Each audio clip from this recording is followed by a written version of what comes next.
Servants are often considered to be incredibly expert in figuring out if one person or two people have lain in the bed, whether the bed has seen sleep or any other kind of activity. And so these court cases are full of all of these kind of amazingly gossipy, salacious details about what people are getting up to behind closed doors. Welcome to History's Greatest Scandals.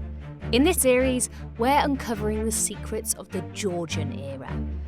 And joining me to explore the highs and lows of British society in the 18th and early 19th centuries is Professor Hannah Greig, a historian, author, and a historical consultant on dramas including Poldark, The Favourite, and Bridgerton. We'll be following on the trail of forgers, uncovering illicit liaisons, meeting cross-dressing celebrity spies, and getting involved in some high-stakes gambling, as we search out some of the biggest scandals of the day and explore what they can reveal about the Georgian age.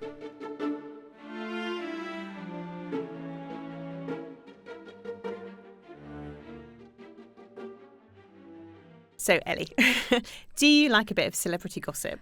Well, who doesn't, Hannah? I mean, it's hard to resist sometimes, isn't it? Well, today's case you're going to like them because it is 18th century celebrity gossip. It's basically a kind of good old-fashioned soap opera. It involves secret assignations, romantic aliases, and a member of the royal family. And it's a scandal that also gives us 2 court cases for the price of 1. Love it.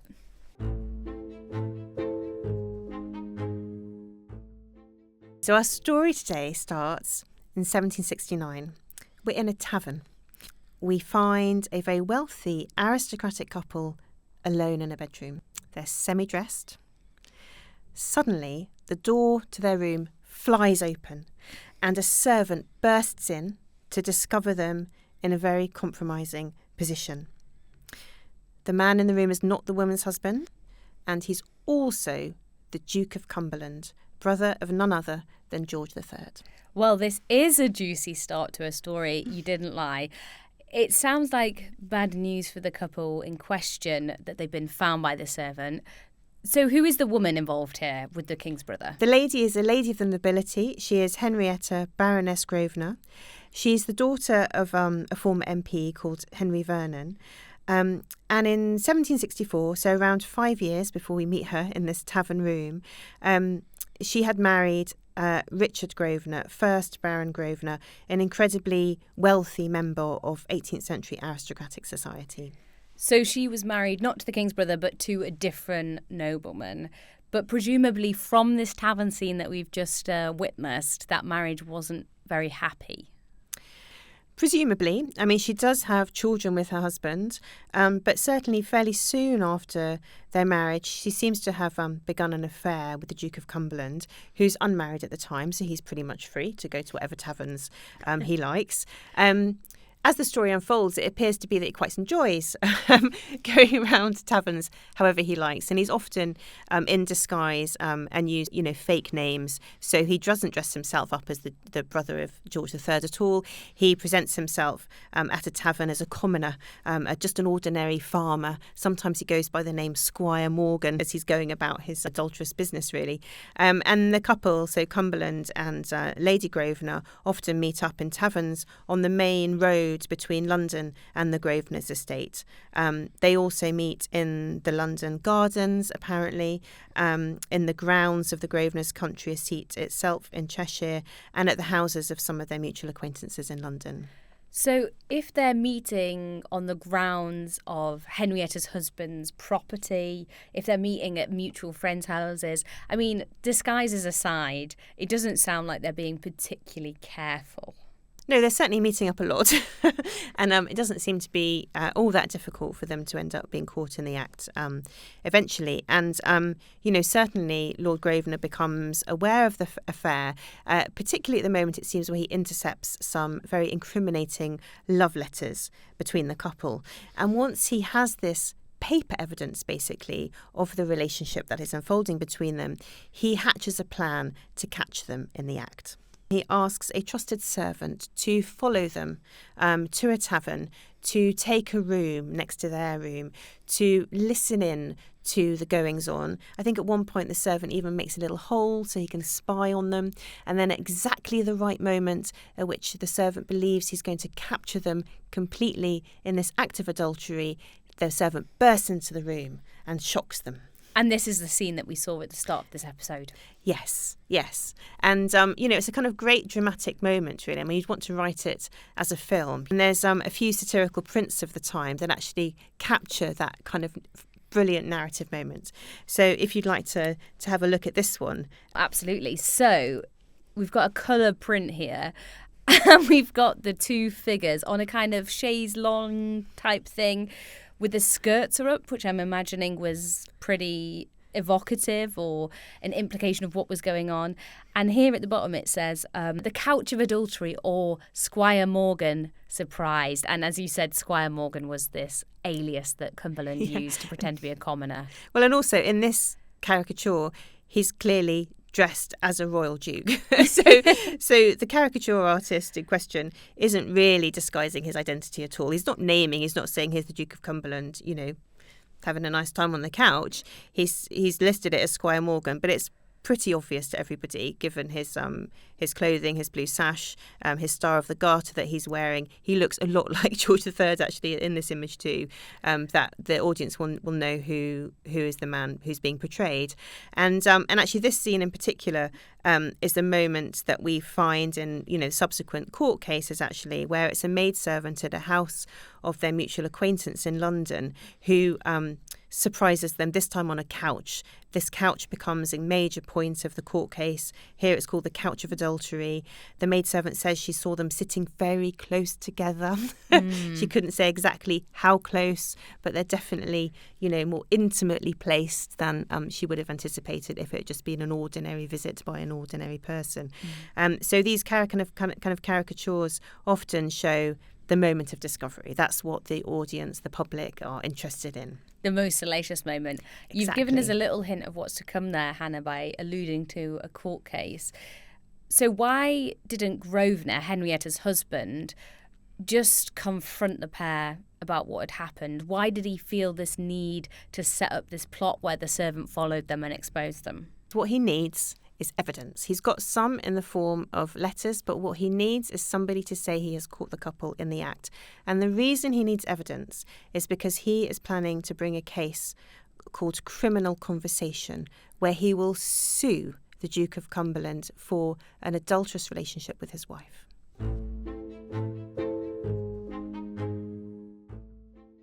So, Hannah, what was criminal conversation?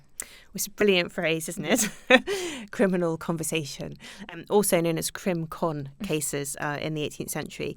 And they are basically a civil action that can be brought by a cuckolded husband against his wife's lover for damages to his property, his wife. So it's the action of one man against another, the husband against the lover. And the amounts of money that the husband could potentially request from a lover were very significant. Claims could be from around £20,000 at the very top of the case. Sometimes they would often request something much higher, like £100,000 worth of damages, which is just a kind of unthinkably vast amount of money. At the time, I can't even begin to compute rapidly what that is in 18th century terms, but let's say, approximately millions, right? So if a husband has found another man kissing his wife, he gets £1 million, is basically the kind of shorthand version of this, or he tries to.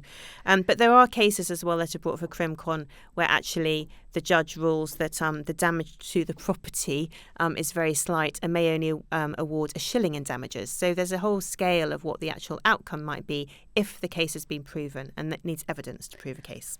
Well, can we unpick that idea about damage to property a little bit more? So the property here is the woman, the wife. Effectively, yes. Yeah, who also represents the estate, the future of the family, her ability to produce an heir, the security of the bloodline, the whole kind of edifice of what it means to be an aristocratic member of society. So for aristocrats like this, how was that damage, in quote marks, to the property assessed? Well, a lot of it actually rested on whether or not the woman was seen to have been corrupted, how virtuous she was to start with, whether or not she was a great wife, how far she'd fallen through the affair, how virtuous the husband was, how devious the adulterous couple were, how deceptive.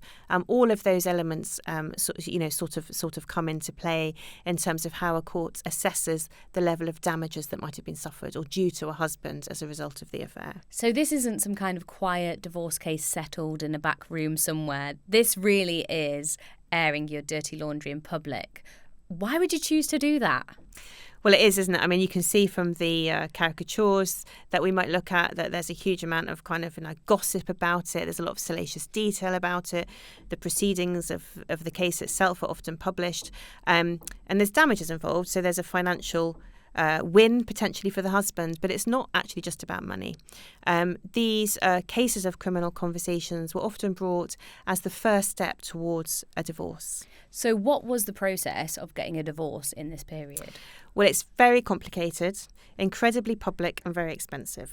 There's no sort of quiet separation of, co-partnering or any of that, kind of co-parenting, nothing like that in the 18th century at all. Divorce could only really be achieved by a private bill in Parliament. It cost hundreds of pounds. It required you to have a lot of evidence to prove that the marriage had completely failed. And it was really only the preserve of a few, and only a few, with the financial means to achieve it. For the majority of the population, a divorce was never really an option.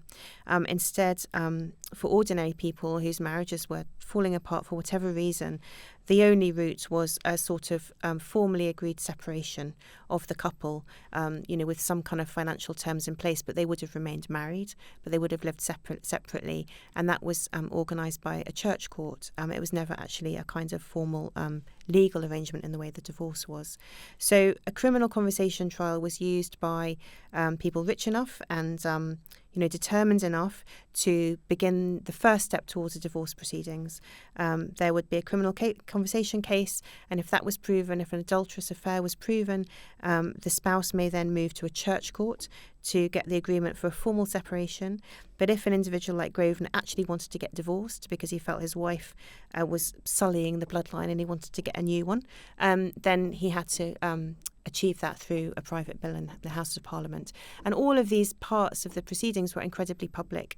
It meant that basically your marriage, your relationships, your love letters may be discussed not only in the press, not only in court, but also in the House of Commons itself. And what would it mean for someone's reputation, an aristocrat's reputation, particularly a woman's, to be divorced? It's generated a huge public scandal. So it was something that was a kind of really bad outcome for most women.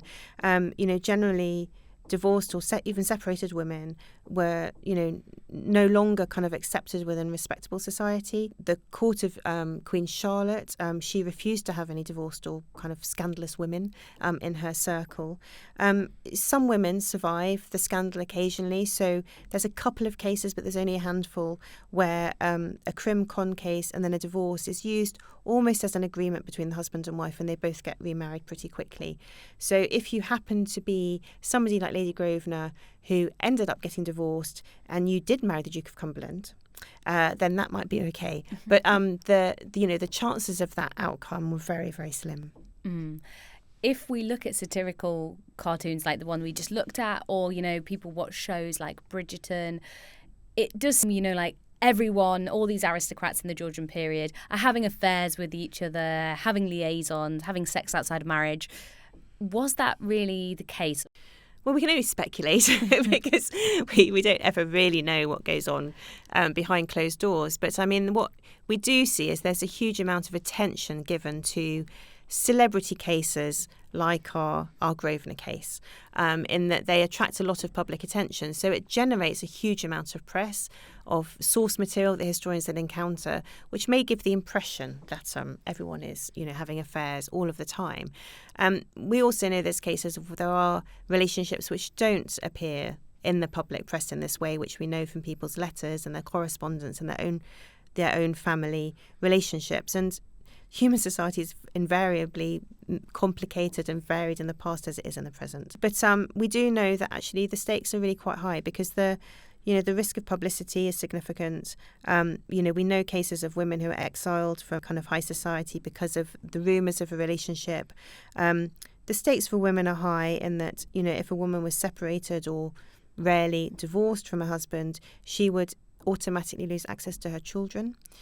So she gives up the right, basically, of a mother in those circumstances, which I, always keep in mind because it must be incredibly painful as an outcome for women in that way. Men are much freer in the 18th century to have relationships and affairs without the same kind of level of scrutiny. Very few forms of redress for women who has an adulterous husband. A man's adultery is not the grounds for separation or for divorce in the 18th century in the way that a woman's is, because a man's does not seem to have the same impact on his property and his estate in the way that the relationship of his wife might. So it's a very uneven society. And of course, another element of this case, which made it even more spicy, you could say, is the fact that the lover was the brother of the king. Yeah, and that he's turning up as Squire Morgan as well, and I'm just an ordinary farmer.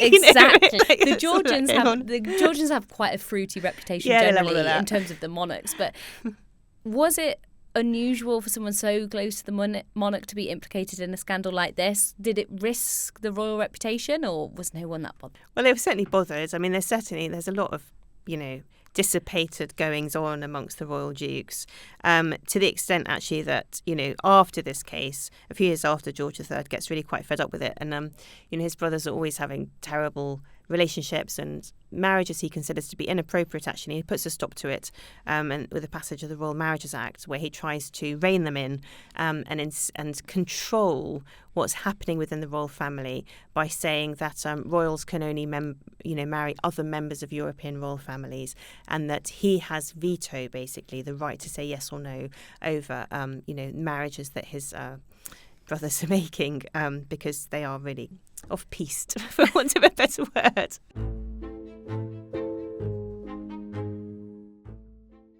So take us to that court case then, in which Grosvenor is accusing Cumberland, his wife's lover, of criminal conversation.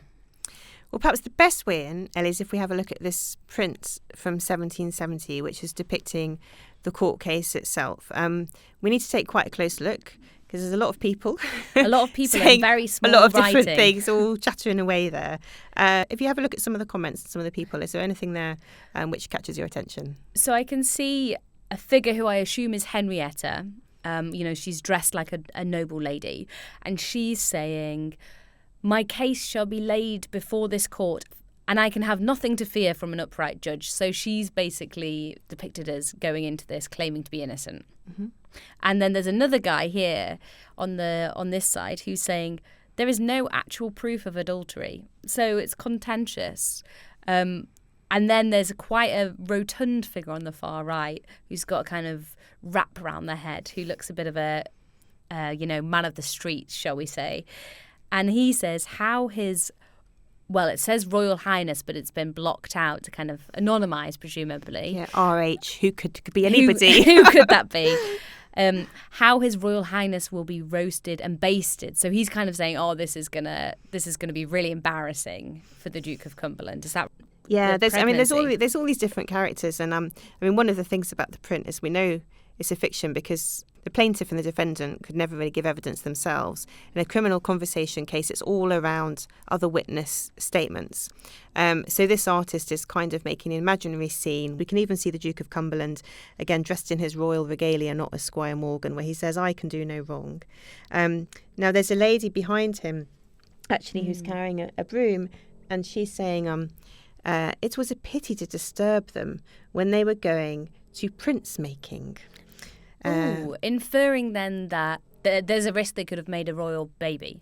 Yes, and there's another individual here in the print who's actually one of the legal team who says, if her lord, as in her husband, has not bedded her these 2 years, she cannot be with child, but she may be with prince.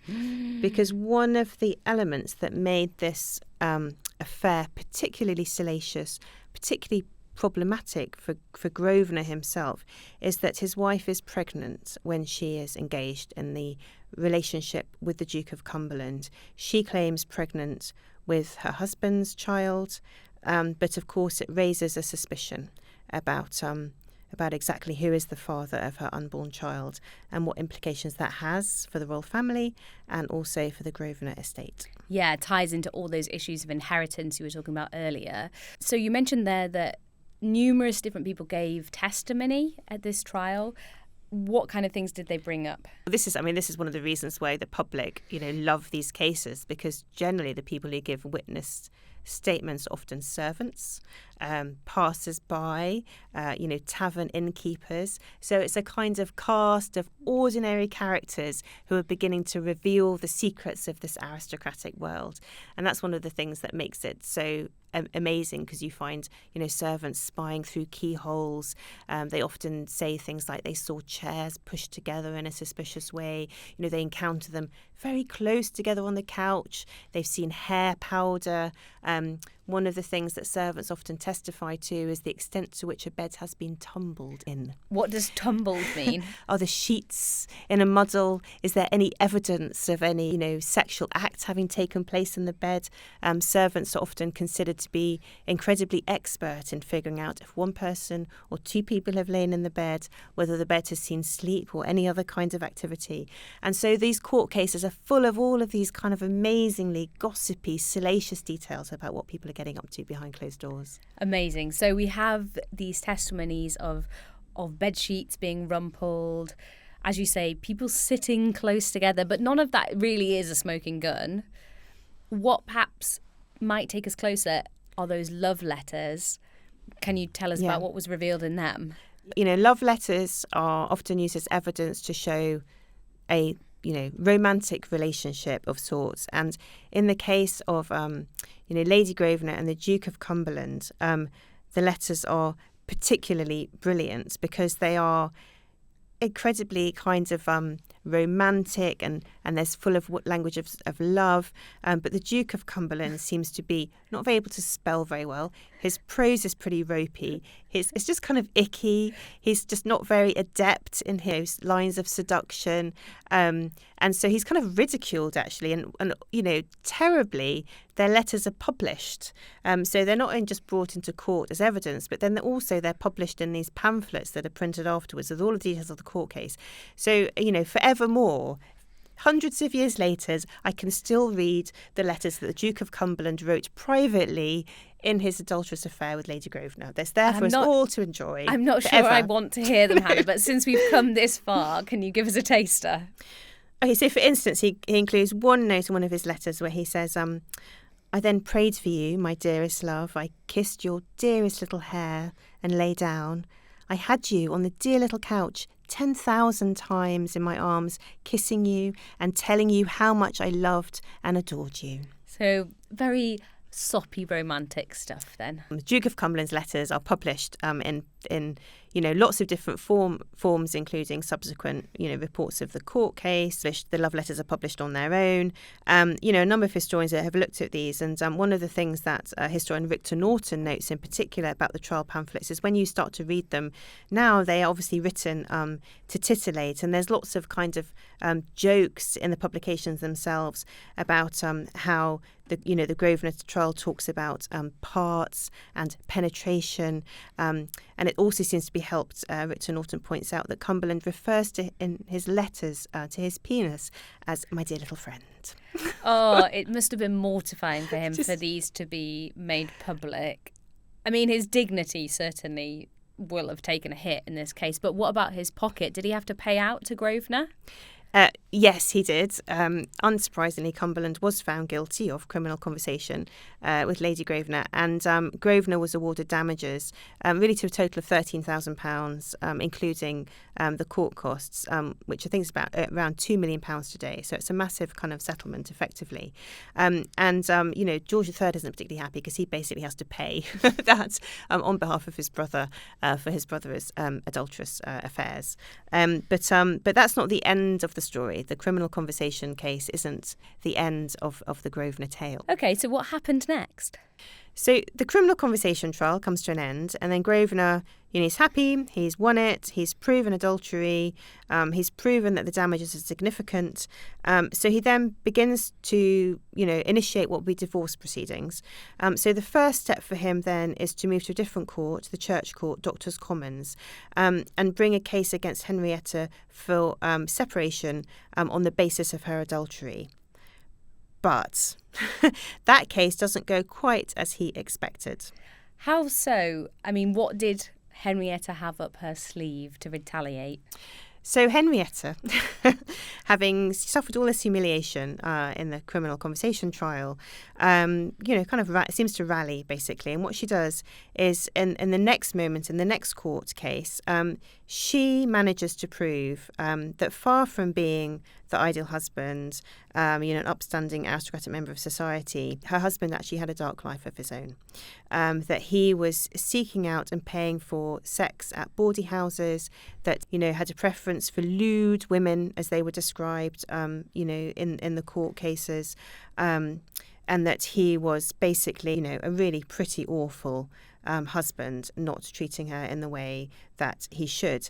And he was actually described by the diarist Joseph Farrington at the time as one of the most profligate men of his age in what relates to women. So it's a bit of a plot twist, this. Basically, he's a hypocrite. He's exposing her adultery while he's at it himself. Yes. And so the case that she reveals is that, she was, lost in the arms of a duke who was showering her with love and affection, and was a noble person, of the highest esteem.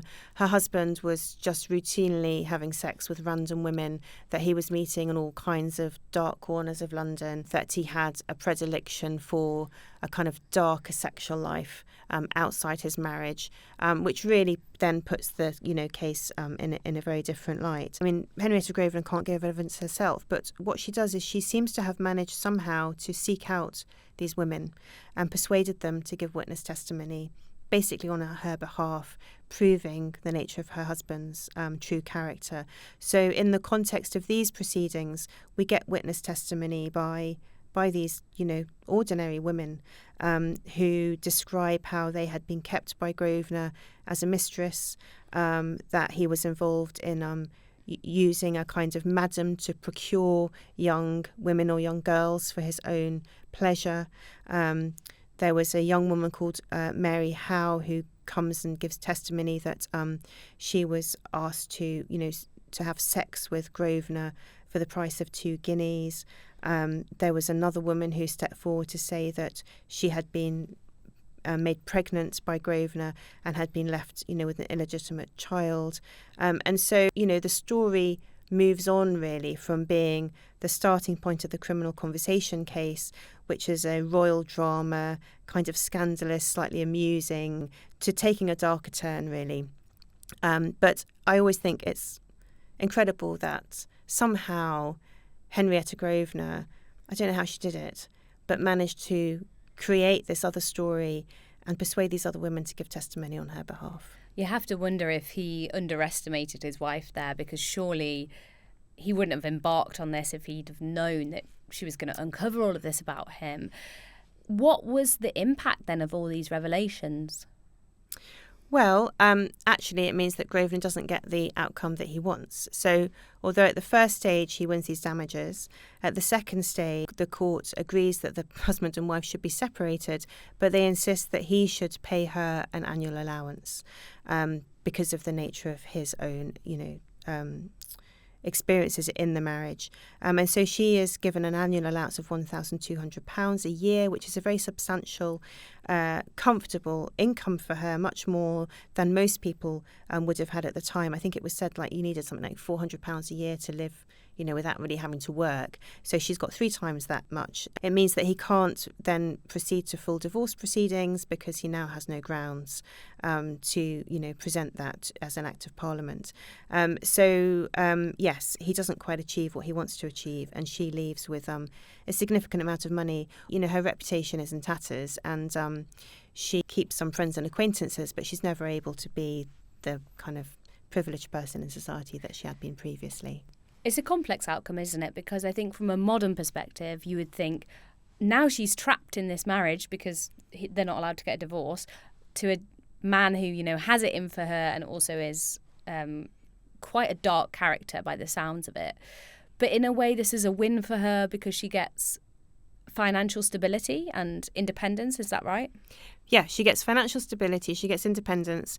She can't remarry, but she has a degree of security. She doesn't have to spend any time with her anymore.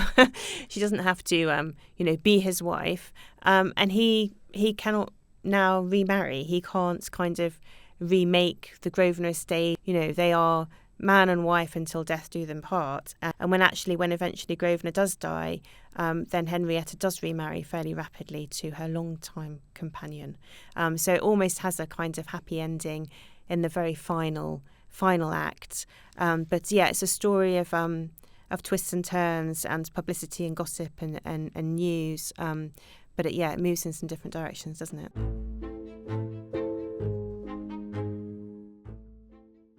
So why did this case cause such a stir, Hannah? Why did everyone care so much about who aristocrats were sleeping with? Well, wouldn't you love a story between a member of the royal family, basically a kind of aristocratic celebrity, the nature of kind of what these rich and famous people get up to behind closed doors. I mean, it has all of the trappings of the kind of gossip which, transcends history, really. Yeah, very like stories we enjoy today. Exactly.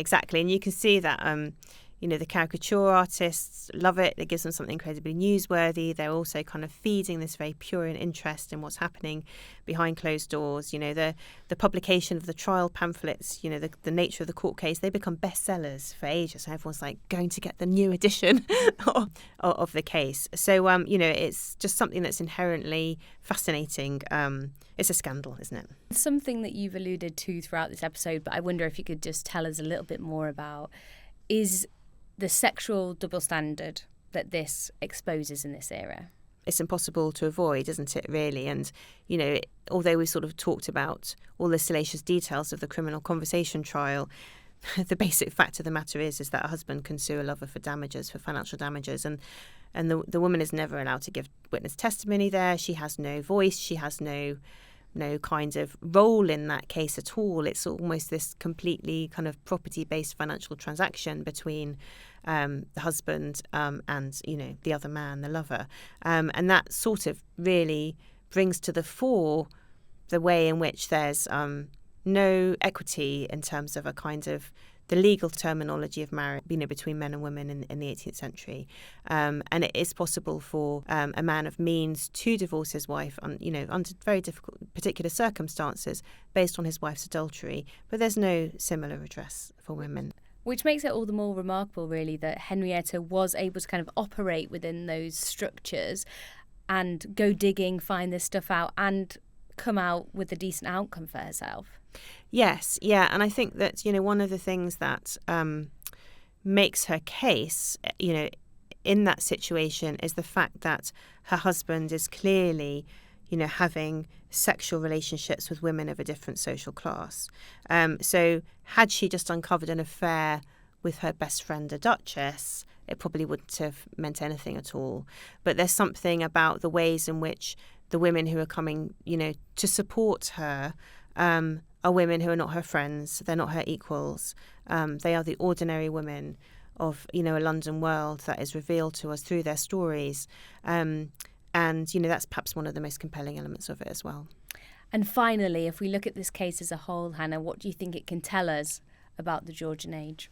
Well, it's the ultimate scandal, isn't it? It is scandal with a capital S. It has all of the trappings of gossip and news. But as we've discussed, it does also reveal some of the structures of marriage at the time, some of the expectations that are placed on aristocrats, how they understand property, the kind of public interest in the royal family.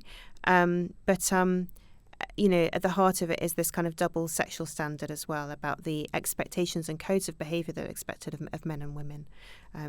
So it takes us from gossip and news to some fairly fundamental aspects of how society is organised and the laws that control them.